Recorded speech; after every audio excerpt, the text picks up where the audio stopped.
All right, here it is, boys and girls. 2006 Freightliner M2 Sport Chassis. I'm going to start this video off because Jason is under the Delco trying to figure out the wiring. Hi, Jason. Thank you, Jason. Trying to get ourselves back up on the road here, you guys, but that's another story for another video. So for now, I'm going to start this one off and tell you what I could tell you about this big beautiful truck. Obviously a big upgrade, right, from the Silverado 3500. Jason just signed papers today on lawyer to try and close that chapter of the Chevy Silverado saga. And that's the hotel for tonight. We are in Southern California. I am trying desperately to get home. But I don't have trailer brakes, and I've got we did a hard regen on the truck, and we cleaned out the def injector for now, and we're hoping that is the issue with the She-Beast. So anyways, just to give you a quick update of what's going on here. So now let's talk about this truck, right?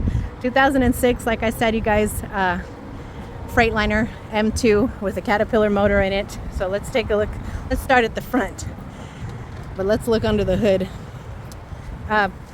For those of us who have been running a while, to be able to open a hood like this, right, and actually be able to step in here and have some room to look at things that are here, right? You can see your fan, you can see your air, you can see your coolant, and you can change all of that stuff. You've got your belt down there. I mean, plenty of space. You've got right there's the Caterpillar oil filter, right? Just a lot of room that you can access stuff, which is huge. And the lights, right? Jason's already changed out the light bulbs. I'll just show you guys. We still have one stuck in there, but that's okay. But the light bulbs are actually easily accessible. I just recently changed. Now the She-Beast is 5 years old, you guys. Just recently had to change some of the light bulbs and the headlights. I have 4 bulbs in total, and one of them went out, then another one out, then another one went out. And getting to those things from under my motor, my engine compartment, which actually, hold on, let me pop my hood and show you guys this, right, with all the space. Look at that. Okay, all the space. Let me whip around to the other side, and then we'll go look at my truck, which is the 2020 F350. Okay, look at power steering fluid. You've got access to all your, look at all that stuff. Okay, easy to change those, easy to deal with this. Here's the fuse box. Okay, that's it. Just everything is so easily accessible, right? Now let's go look at mine. So let's just pop this hood. Behind the scenes. Yep. Okay, so I had to change a light bulb here. In order to do that, I had to completely take it out this, and I had to squeeze in there, and I barely made it happen. Same thing on this side. We had to change a light bulb over here. I had to take out the entire air filter and the air filter compartment to get under there to change the light bulb, and again, barely made it. So this is no space, right? That's the She-Beast. And then let's go back and talk about all the spaciousness of that truck. So obviously, big rig tires, right? The cost of the tires is very prominent. Big difference. I spent about $170 on a tire, and I have 6. And Jason's going to spend about $900 on a tire. So that's a general difference. What's your oil capacity on this thing? 7 gallons. 7 gallons of oil per 10,000 miles, right? 10,000 miles. So it's going to last you about the same.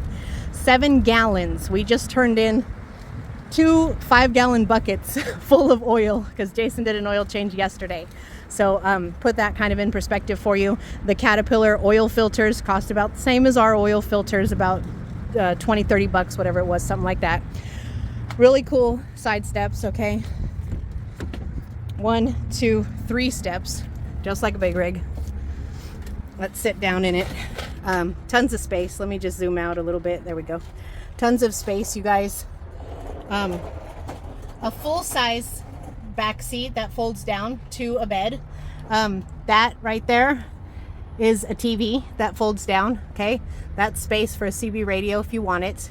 All kinds of light, all kinds of headroom. I can't even touch the ceiling. Well, barely. I can't barely touch the ceiling. Okay, tons of space.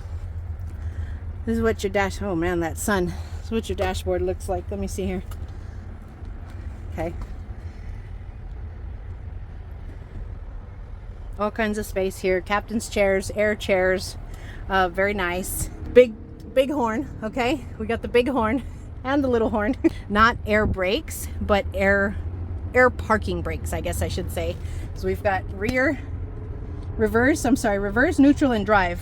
And then if you want to park it, you got to set your parking brake. So a little bit different than what we've got going on. No emergency brake, no foot pedal brake. Like down here, what I mean, what I'm trying to say. It's been a long day, you guys.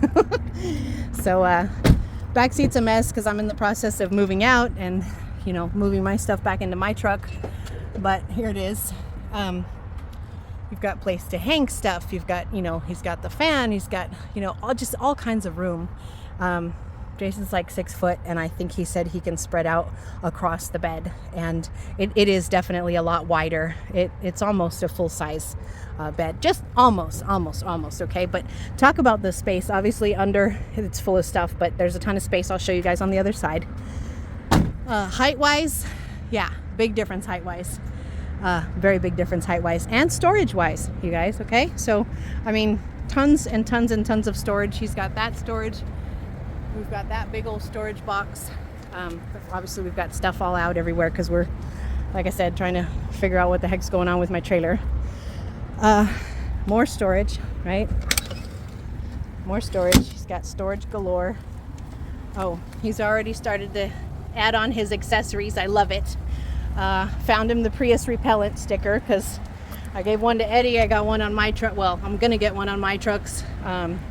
More storage, right? He went and got those boxes so he could start organizing his tools. He's been getting tired of pulling out all these tools and them just scattered all over the floor. So now I got these Milwaukee pack out boxes and they fit perfectly in there. They're like a 17 deep, 22 wide, and I think like 16 high. And they only fill up about half of this box. So a lot of space, you know, a lot of space, a lot of running lights. He's about to replace all of the running lights. Let me go ahead and open this door so you can see. There's a lot of space down here, okay? One of my arms worth. Whatever the length of my forearm is, that's how much space you got down there. Very, very nice. But a lot of space.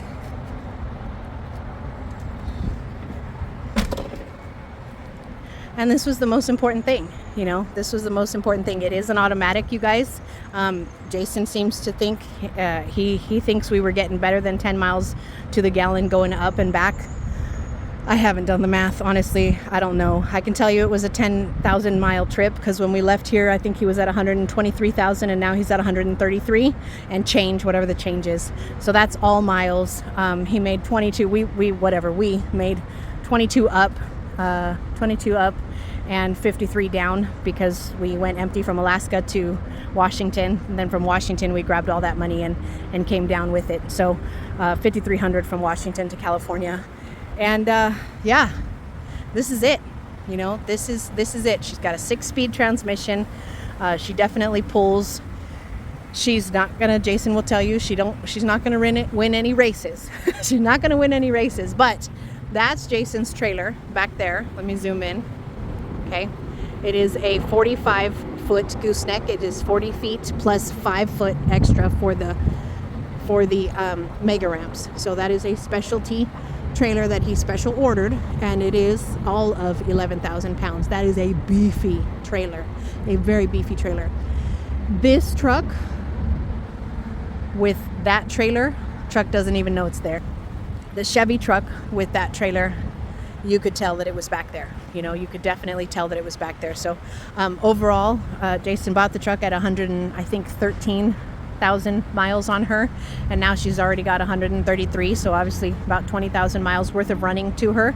And yes, he's changed out, you know, he's flushed all the fluids, he's done the rear end and the front end and you know, he's going to check something on the suspension. He put 2 new front tires on it. When he gets home, he's going to do all 4 of the rears, and those are things that just need to be swapped out because of the age of the truck. If you go to buy one of these trucks brand new right now, you're going to spend about $150,000. So Jason, you know, was specifically looking for one of these trucks, but with the Caterpillar motor, and yes, an automatic, and you know, yes, this and no that, and he got all of that. And again, I just feel like it was a God shot. Okay, total God shot, that it was all able to be made possible. It was not him or me or, you know, anything else other than God said, okay, it's time to close the chapter on the Chevy, and it's time to open up a new chapter. You're going to stick with Hot Shot, but you're going to do it in a different rig. And thus far, he's very pleased with it. I'll try and get him on and talk about it a little bit.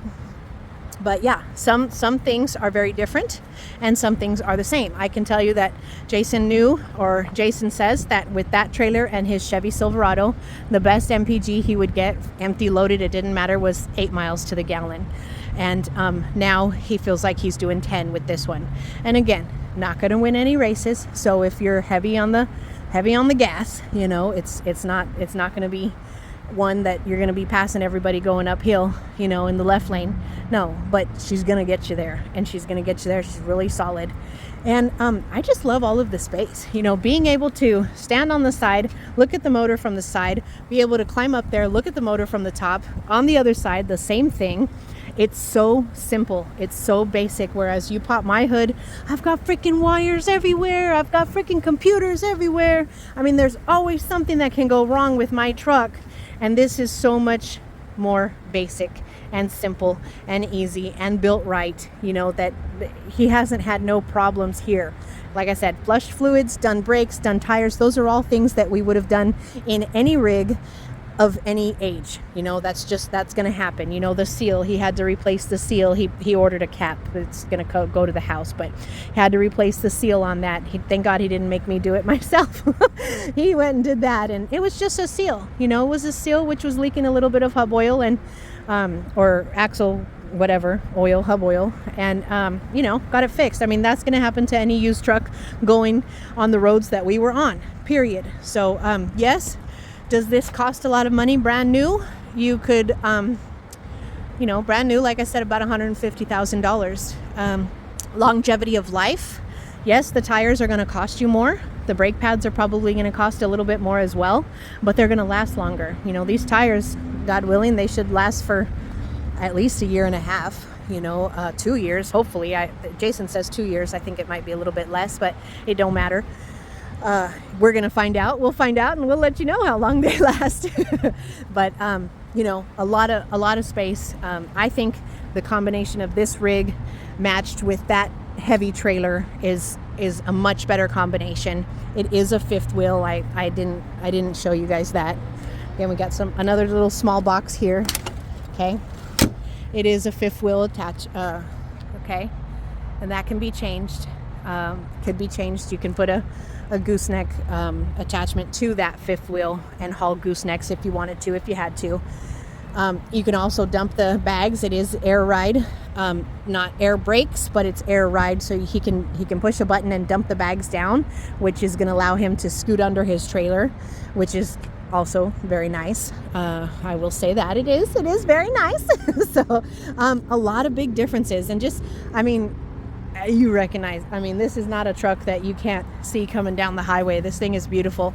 It's big, it's beautiful, it's comfy, it's spacious, and it's actually getting him better MPG than he had before. So, I mean, you know, where a brand new Chevy or a Ford or a Ram, you know, 1-ton truck is going to cost you in the $90,000 range right now. To be able to buy one of these that's, yes, it's used, but it's going to probably last a whole shit ton longer. And this is costing less than that. So, or I should say, at least in the same range as a brand new truck, 1-ton truck would. But I bet you this is going to last twice as long. as a 1-ton pickup is going to last. So you guys, there it is. If you see this truck on the road, honk at my driver Jason. That's him. You can't miss the decals. I went and decaled it all up, and you can't miss the truck, you can't miss the trailer. And stop and say hi to him. He'd love to shoot the shit and tell you how he feels about the truck or what he thinks about the business. And say hi and take a picture for me, and I'll put you up on the channel if you see him. Say hi. From here, we're in California, and he's going all the way across Michigan, Kentucky, and Colorado, Montana, Michigan, Kentucky, Virginia, and probably some more. So it's going to be a long trip for him before he gets home. Hopefully I can just get this straightened out and get myself home, but we'll see. You guys be safe.